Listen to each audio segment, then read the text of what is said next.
the Navigant Credit Union Broadcast Center. I'm Molly O'Brien. This is Paul Esnau joining us.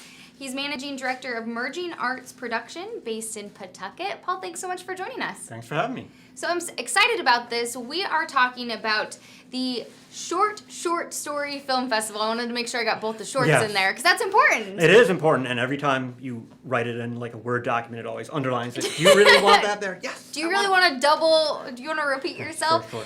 Yeah, so this is cool. The Short Story Film Festival happening November 25th, right around the corner at AS 220, coming up here shortly. So we wanted to bring you in to talk about this. It's pretty cool. It's the 11th year happening of the film festival. Talk to me a little bit about this. It's pretty big. Yeah, well, I'm pretty small at the It's same pretty time. big and pretty small at the same time, yeah. So, well, you were talking about the short, the naming. My partner and I, Tony Pinocchia, we both have long had an interest in both film and music, more from the radio side of things with the music, and then as film, we've been independent film fans, including going to a lot of film festivals. And one thing we had noticed is that we're a fan of shorts because that's a kind of a unique festival thing. Features you can see at a festival, but you can see them on Netflix or whatever. Shorts are more, they're special programs, and we would go to these, and first of all, you'd find short films that might be like 20 minutes long, 40 minutes long, is that really short? And sometimes you find yourself getting even a little bored, even though it's a short film. Yeah. On the other hand, we'd find films that were very kind of compelling and straight to the point that would be very short, but they'd kind of get buried in the mix. Like you might have, okay, there's a 38-minute short, a 17-minute short, and then a 5-minute short, and another 23-minute short or something. So it kind of gets lost in the shuffle. So we kind of wanted to highlight those short films. Now, on the other hand, the story element is we wanted to not a lot of the very short films in festivals, they can tend to be more like on the experimental side, or their music videos, or like public service announcements or something like that. So we wanted to keep it to where it's actually like it's still a quote unquote regular film story, but it's just very, very shortened down, very succinct. So that's kind of the genesis of the. That's where the short, concept short story came from. Short came up from. Yeah. No, I think this is so cool. So the idea is it's a legitimate story told beginning, middle, and end, but you have to tell it in 6 minutes or less. And I think this is so cool. You have 34 submissions that are going to be shown. But what's so cool is you have filmmakers coming from 22 countries: Czech Republic, Hungary, Taiwan, Rwanda, Iran, Morocco, just to name a few. I mean, this is fascinating. You have so many people being represented. Where do people, how do you get the word out so many people are being represented? It's interesting. It gets easier over time, which is a good thing, because you kind of develop a reputation, or you get distributors that you've developed a little relationship with, and they've sent you films and you've liked their films before, or even if you haven't, if you still have a good rapport with them, they will keep sending you films. So we get a fair amount that way, and then there's the internet these days. Again, it's easier today with social media and so many like websites. Like one thing that we do that's very distinct, especially for an American festival, is we actually don't charge a submission fee. Most places do charge fees, so that gives us kind of a leg up in attracting people. Because if you're somebody from a filmmaker from Spain or something, and there's some small festival in the U.S., are you going to spend $50 or $40 to submit? You may not. Maybe if it's Sundance, you will, but of course you have such a small chance of getting in. But with it being a free to submit, there's not much downside. I mean, a little bit of time, but we're not collecting money from the filmmakers, so we get a really broad. I think we had like 70 some countries as far as submissions, because we get on the order of like 500 submissions. Wow. And then we cull it down, but so we're getting them from all over, from the U.S.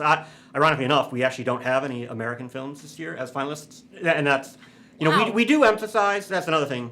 We are international. I mean, we don't discriminate against only international, but a lot of films are locally focused, which is great. There's a place for that, but we are really just wherever it's from. It's really just on the quality and how they fit with each other. There's a little bit of finagling there, a little bit of more art than science, the programming aspect. But so That's awesome. I think that's amazing. So how do you 500 submissions?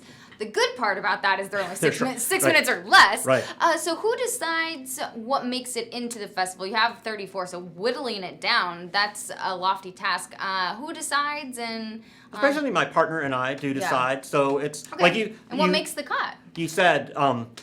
it is the thing is we do at least, it's easy enough to watch start to finish. The thing is we've worked with festivals where they're reviewing hundreds of features, and realistically, if you are going to watch a 2-hour feature and in 15 minutes it hasn't grabbed you, you're probably going to put it aside. So that's true. We are actually going start to finish with all these films. So we are giving them a fair shake, all of them. And it's funny because there are certain films, frankly, that are just not very good. I mean, they're either filmmakers that are starting out or student filmmakers that kind of haven't quite mastered the craft. So those are kind of the easy ones to get rid of. The hard part is really probably getting from maybe 100 down to 34 or whatever. And again, the number of 34 is not magical. It anywhere from, going by half, it's 15 to 20 for half, so it's 30 to 40 typically. But yeah, the hardest part is having to kind of say no to a good film, but it's just you can only take so many films and you only have so much room. There's only, even though the 6-minute attention span is short, there's only so many of those you can watch. And we do, the other thing is we actually have fairly short programs, no pun intended, but, really like, we try to keep it under 80 minutes, which you might think, well, it's not that long, but if you're seeing 17 different stories, that's a lot to take in. And we noticed, even when we went to more of the upper edge, like 18 and 19, we would notice that it would feel like it dragged a little bit, so we really want to keep it kind of peppy and succinct. Yeah, that's cool. I can appreciate that because there's only so long. I can only sit still for so long. Yeah, I think a lot of people can only sit still for so long. Was that also kind of the impetus for wanting to do this? Is that people maybe attention span is so long, and now we're seeing when you go to a movie, sometimes movies are 3 hours long, 3.5 hours long, which I know with the cost, movie prices are going up. You pay $13 to go to a movie, so it's kind of like I want to get my money worth, right? Yeah, but... Hey, I sat through Blade Runner. I did not go to the bathroom. Yeah. I enjoy it, too. You sat there like this. You get the app on your phone for yeah, right. But no, that's true. I mean, we want to...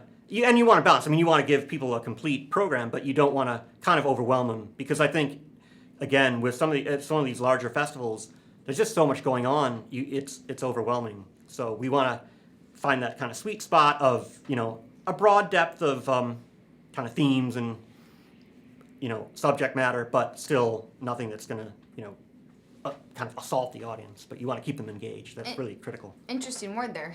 Assault the audience. Interesting word. So you break the films, they're kind of two categories, both officially and unofficially, head trip and heartstrings, which I kind of like this. So you break it down into that. But you also mix the categories with live action and animated. So it's kind of cool how you do this. Talk to me about what people can expect if they come to the Short Story Film Festival. Well, one thing is, like you said, with the live action and the animation, that is pretty unique. That most festivals will have, they'll have an animation block or animation block 1, animation block 2. They'll have various live action blocks. We like to mix them together because we figure, if it's storytelling, it should compete with each other. It shouldn't be kind of segmented into its own little area. So that's unusual.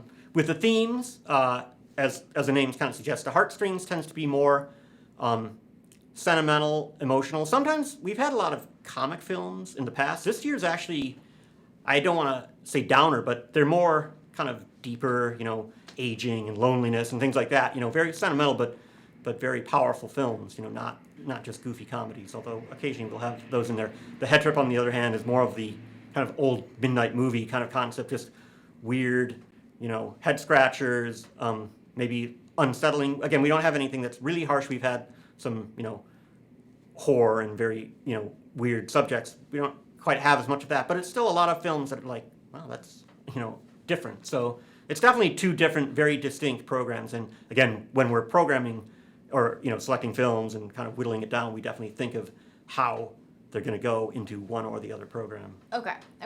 So if people attend this, again, it's November 25th at AS 220. Because it's an international film festival, people, I'm assuming a lot of the audience is going to be from around here. Right. Will people have, you've watched these movies, will people be able to understand?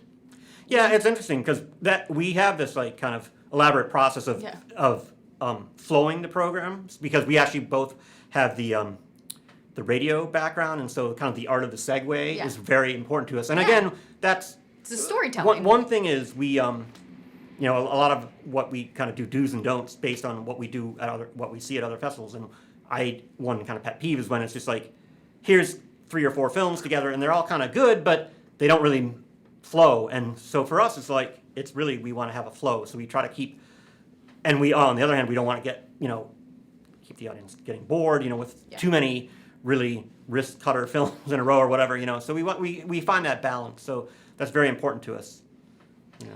That's neat. Give us a preview of, you know, I don't want you to say, because also it's judged and the audience gets to decide what wins, which I think is really neat. Talk to us a little bit about some films that stood out to you. One film I personally like, which if you see the posters around, it's on the poster, is called Fiasco. It's kind of a stop motion. It's wordless. Actually, you had mentioned, will people understand them? I kind of got sidetracked, but oddly enough, we actually don't have a lot of, even though it's mostly foreign films, we don't have that many subtitled films. We have a few, but there's a lot of just, I don't want to say silent film like a Chaplin film or something, but films without dialogue where it's all, you know, there's obviously sound and music, but that's a whole other interesting aspect that how people can tell stories, and they're fairly universal. Now, some of them might be about, like, we get films from the Middle East, and a lot of those will deal with, you know, there's always strife going on there. That's a theme. But then on the other hand, we do have themes, again, like I was saying, like aging or something. That's a theme that anybody can relate to around the world. So it's kind of a testament to the filmmakers that they can do that sort of thing. That's what I think is so neat about this, is that it's international, and while cultures may be different, there are those themes and concepts that connect everyone just as a human race, right? And to be able to put a message across within such a short amount of time, that's what I think is so fascinating, right? Mm-hmm. So whether you use dialogue or you don't, whether there is a boundary of language or not, to be able to entertain and tell a story to a culture that may or may not be similar to your own, I just think is so fascinating and neat. And what a cool opportunity to be able to do that in 6 minutes or less. Right? Sure. And so kudos to you for you and Tony to be able to whittle down 500 films to 34. So if you're interested, is there maybe an age? Yeah, it's weird because this comes up almost every year. Yeah. And this year probably even more than other years, because there's nothing that, you know, would be bad for like an 8 or a 10-year-old, but they would be bored. I guarantee they'd be bored. Okay. So it's kind of teens and up. I guess it depends. You know, we encourage, you know, parents if they have a kid who's interested in that sort of thing. You know, different storytelling. You know, there's nothing harsh, but you know, it might just kind of be a little above them. Okay. Yeah, so parents use discretion for your children if maybe they're very artistic and looking for a career in filmmaking. Yeah, or interested. Or animation if they want to see, you know, because that's the other thing. We have a wide variety of animation. Actually, over the years, we've had more live action in the past. This year, we actually have more animation. And again, it's all sorts of styles. It's CGI, it's stop motion, it's kind of mixed media, it's old-fashioned sort of hand-drawn. So a lot of different styles. I think that's neat. Is there an opportunity, because I was reading that some people are coming into town, some people are. Is there an opportunity for people that are attending to chat with some of the filmmakers who will be here? It depends. Since we are kind of a shoestring operation somewhat, we don't get grant funding, we don't have submission fees. We're not able to fly too many filmmakers. Yeah. We do occasionally got one. Last year we had one, you know, she actually was from Ohio, so she came over. We've had filmmakers from like Montreal or Boston, or even we did one year have actually a local filmmaker from Newport. So this year we might have somebody from Israel. I don't want to make any guarantees because that's obviously not a trivial thing to get somebody over here from Israel. But it's more we are there and we do sort of represent the filmmakers on their behalf. So we do stick around. There's after the second show, they're 2, 4, 6, and 8, and then after the second show, probably around 9:30. So we do have a small reception, and so people can kind of chat and learn more about the festival. Yeah, I think that's neat too, because sometimes you're struck by something, and so if you have questions or you want to continue the dialogue, I always think that's important to have an opportunity to have continuing conversation. Right. Or maybe if people have questions about how they can, maybe they're inspiring or pursuing a career, Right. So to be able to have that opportunity. Awesome. So if you are interested, we'll put a link on the website if you are interested as well in getting more information on heading out to that. I think why not to have your Thanksgiving and then head over and see some short films, right? So Right. Paul, thank you so much for joining us here today on Go Local Live. Everyone, please hang tight as we get set up for our next